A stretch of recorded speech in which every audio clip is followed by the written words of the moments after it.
60 anos atrás, o segredo da nossa vida a nível molecular começou a ser desvendado quando dois gênios da biologia, James Watson e Francis Crick, explicaram pela primeira vez a estrutura do DNA, a sequência de informações genéticas que determina quem nós somos, o que acontece no nosso corpo e o que nós passamos para as nossas filhas e nossos filhos. Truly remarkable.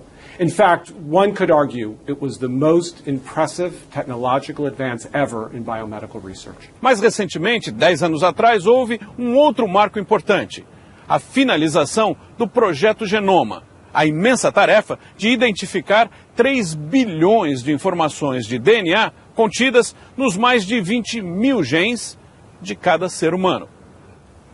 Esse é um dos lugares onde isso foi feito: o Instituto de Pesquisas do Genoma do governo americano, que continua sendo o maior centro de promoção de estudos nessa área. O nosso programa vai contar a história dessa descoberta genética que mudou e vai mudar muito mais a nossa vida. O Globo News Ciência e Tecnologia está só começando.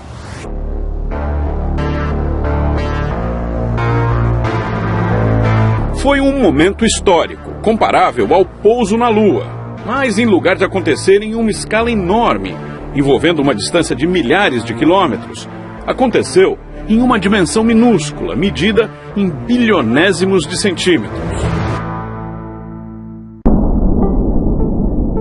Quando James Watson e Francis Crick apresentaram o trabalho que renderia um prêmio Nobel em 1962, já se sabia que o DNA era a origem das informações genéticas do ser humano. Mas a estrutura química permanecia um grande mistério.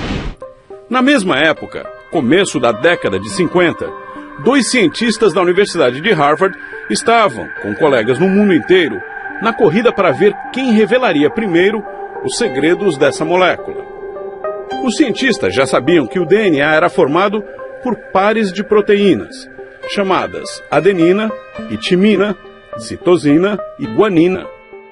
Mas faltava entender como as peças do maior quebra-cabeças da natureza se encaixavam para formar o código de instruções de cada célula do nosso corpo. Com a ajuda de raios-x, cientistas como Rosalind Franklin e Maurice Wilkins estavam obtendo fotografias que davam pistas de como tudo se combinava. Mas foi a genialidade de Watson e Crick que destravou a chave do enigma. It was a combination of extremely hard work, four actually extremely insightful people who were central to doing the work, and it's impossible to overstate the significance of that discovery. Now this gets into issues of the nature of science. Other people were working on solving the double helix.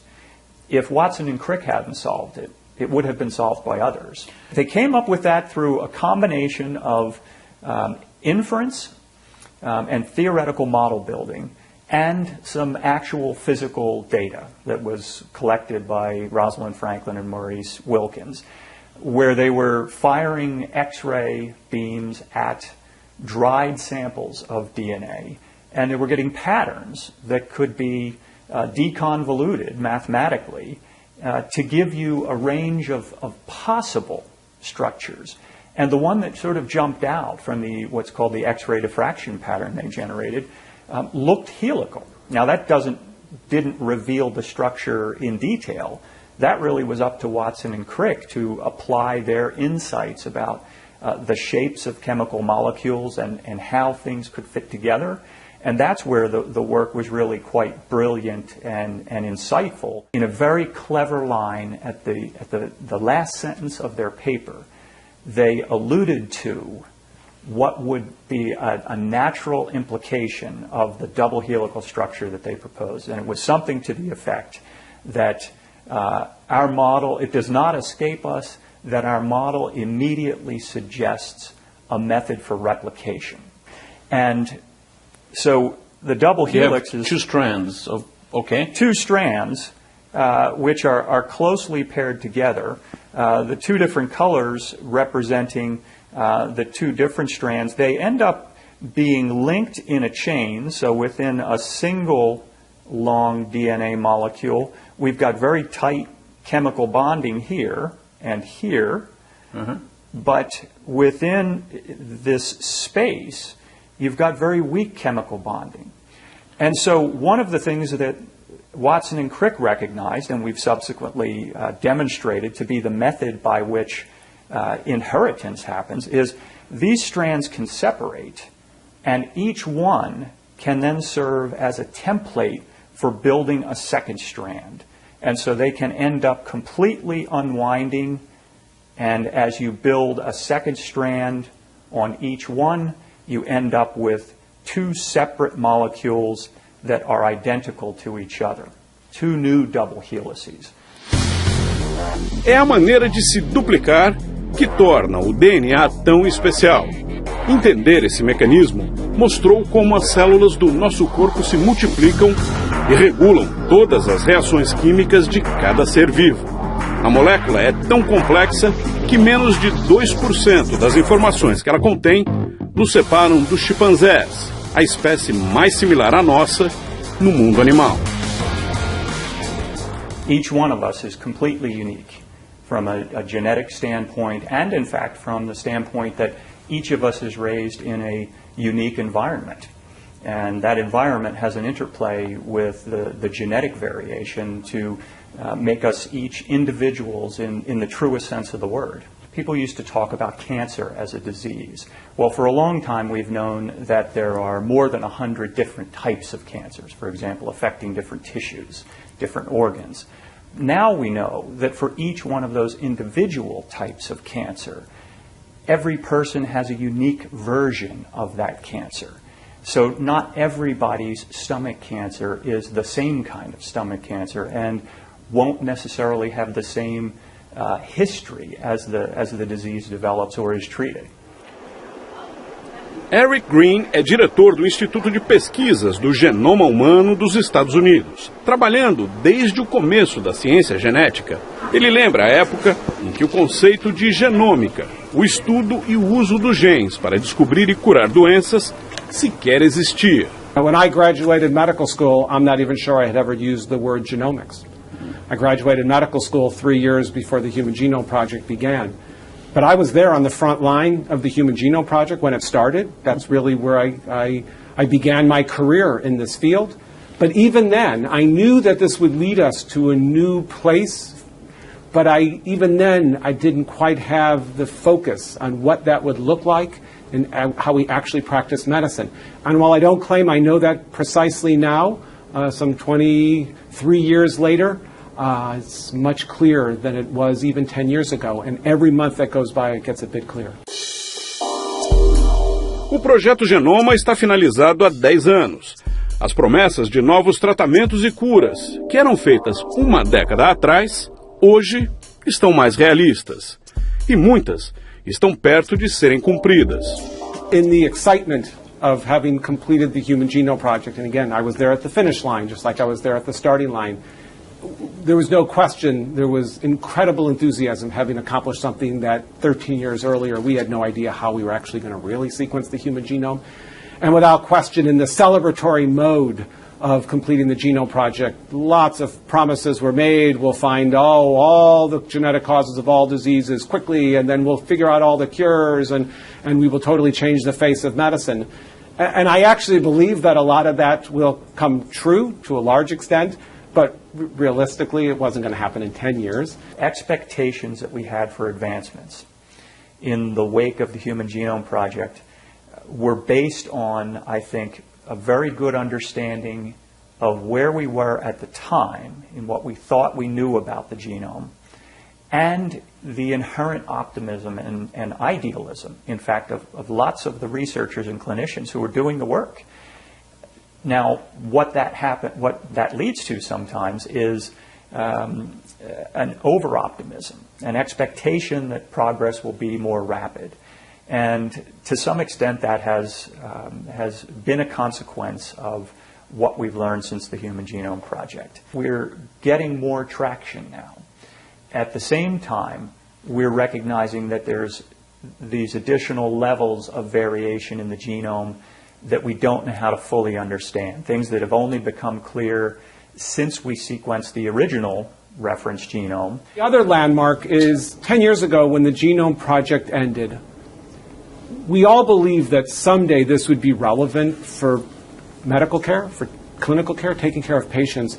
But that was a pretty blurry idea. We sort of could see a path forward, but it really wasn't relevant to you as a patient or to your friend or family member as a patient. 10 years later, it's getting relevant. And we can see over the next 3 to 5 years, it'll be incredibly relevant. There's some kinds of childhood cancers that were a death sentence 2 or 3 decades ago, and now the cures are almost nearly all the time for those types of cancer. And I think increasingly, and if you look at heart disease and even adult forms of cancer, certain ones we see major improvements in survival. Look what's going on in HIV/AIDS. Much, much better circumstance. I think we will continue to see that.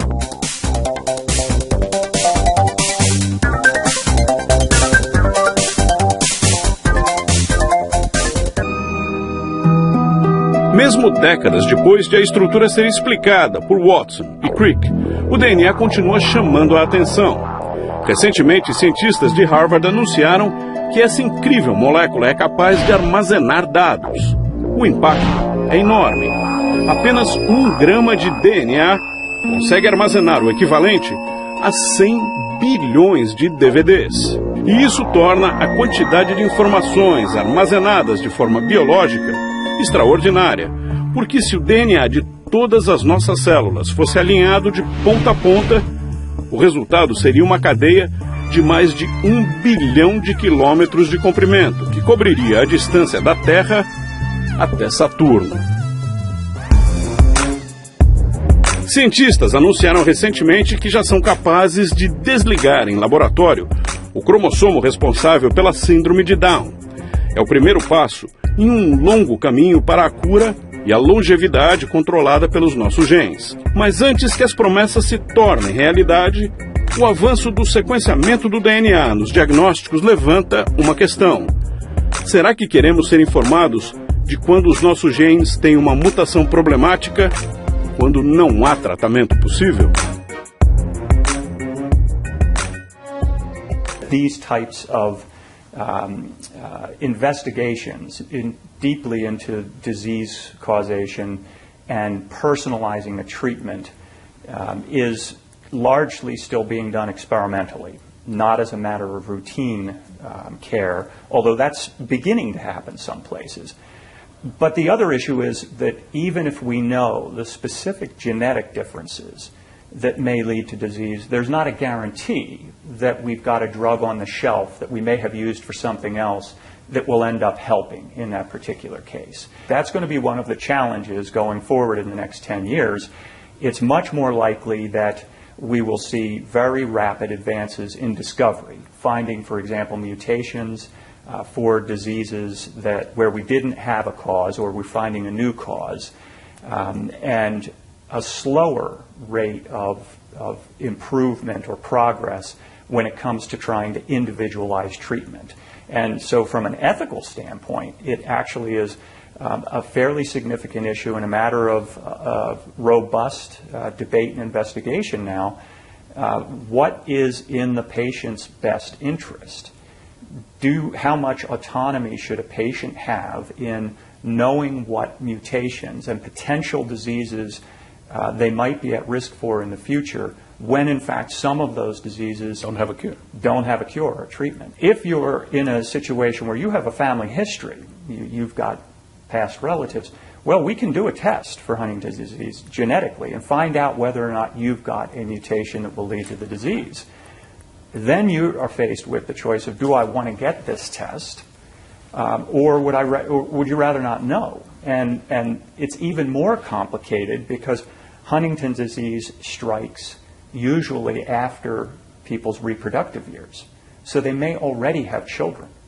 So if I were to get tested, it was determined that I had one of these serious mutations that leads to Huntington's disease, and I have children, now my children are at risk because I already know I have the mutation. Right. Could have been passed on to them. That can alter their lives, the mere knowledge of that. So the knowledge of it can alter my life in that There may be some negative psychological effects. I may become very depressed about this. On the other hand, it allows me now an opportunity to plan differently for the future.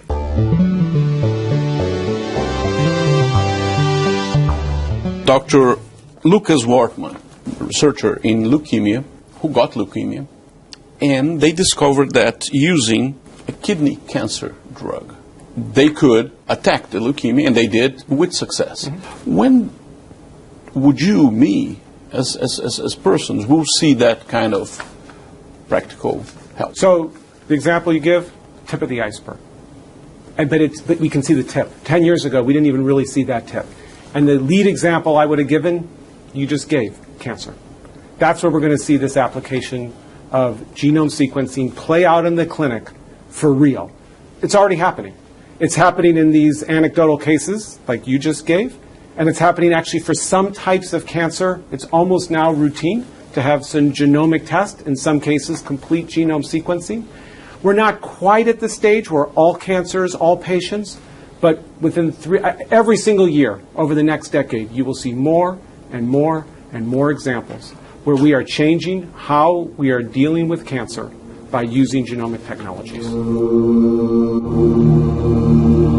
A atriz Angelina Jolie preferiu se antecipar. Ela perdeu a mãe e, mais recentemente, uma tia para o câncer.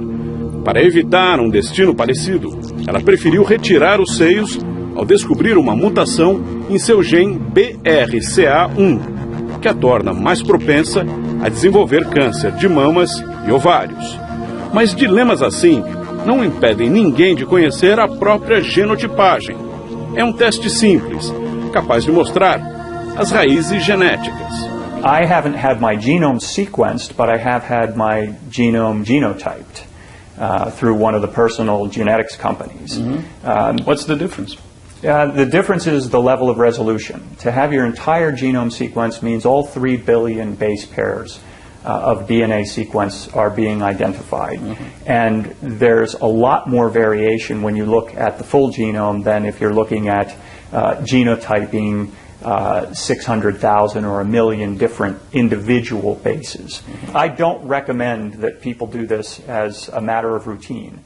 I have some expertise in the area, and so it's much easier for me to put in context what I see in my genome, and I can dig into the technical details and understand all of that. The average person doesn't have access necessarily to a genetic counselor or somebody who can really help them interpret what they might find out. So the analogy to putting a person on the moon, and I was a child then, but I was there, and watching on television, fixated on watching the first steps on the moon, I would say that analogy plays out to the Human Genome Project. It was a highly focused goal, and the Human Genome Project was biology's moonshot.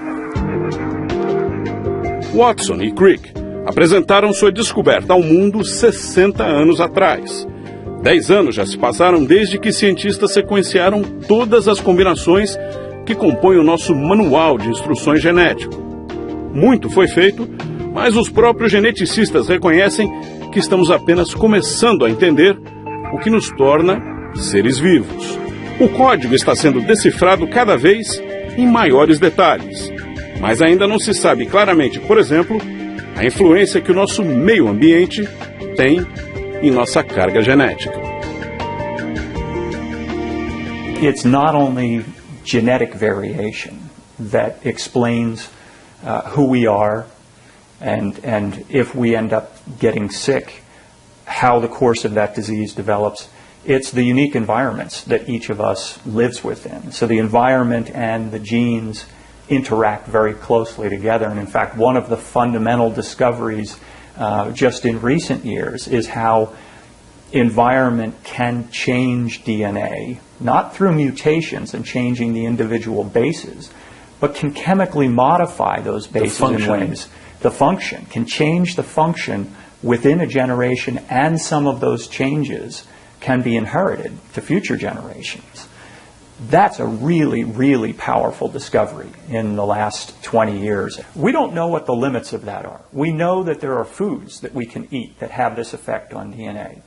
There are already some behavioral studies in mice that show that the care that newborn mice receive from their mother can alter their DNA in ways that can be inherited. So it's theoretically possible, although we don't have any evidence of this yet, that a lifetime of moral choices may result in these kinds of epigenetic changes to DNA. That's sort of speculation at this point. I would rate them right up there as important as relativity. Understanding the molecular basis of our traits, including health and disease traits, and the basis of inheritance is fundamentally significant in that it alters how we think about ourselves. And one of the most profound ways we've seen that is at the molecular level,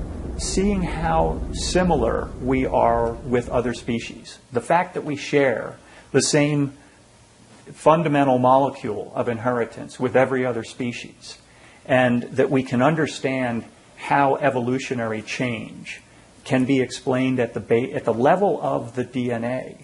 That is profound. And so what we've seen with genetics is the insight of Charles Darwin back in the middle of the 19th century has come to fruition in genetics. We have been able to tie evolution to inheritance. And that is certainly as profound as quantum theory or relativity.